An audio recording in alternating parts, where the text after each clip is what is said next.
alamin muna natin ang ilan sa mga updates ng CICC, syempre mula kay Yusek Aboy. Pinalakas pa ng CICC ang mga hakbang para tugunan ang cyber threats. Ano po ang detalye nito, Yusek? Marami tayong programa na pagpapatuloy ngayong taon.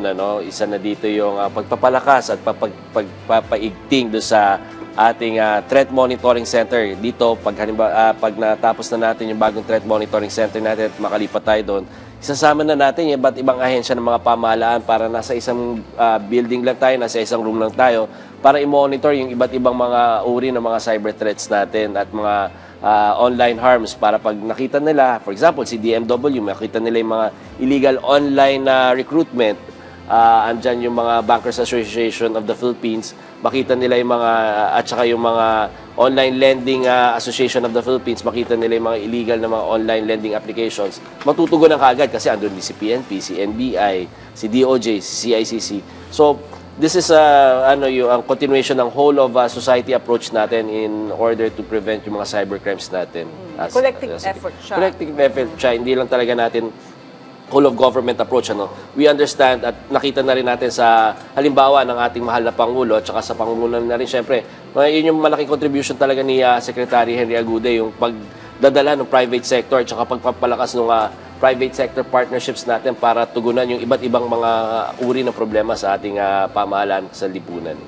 So Yusek, ano man yung ginagawa ng CICC para mapalakas pa yung public awareness pagdating naman sa cyber threats? Ito, ilalunch natin ngayon taon yung ang dati tawag natin dito is Scam Bayan, pero rinibrand namin to Scam Safe para naman maging global yung branding natin.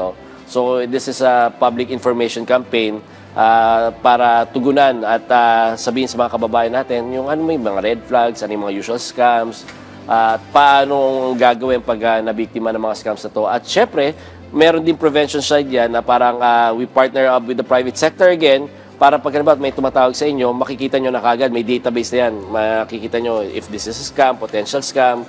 So makikita na natin sa mga telepono natin yung mga yan.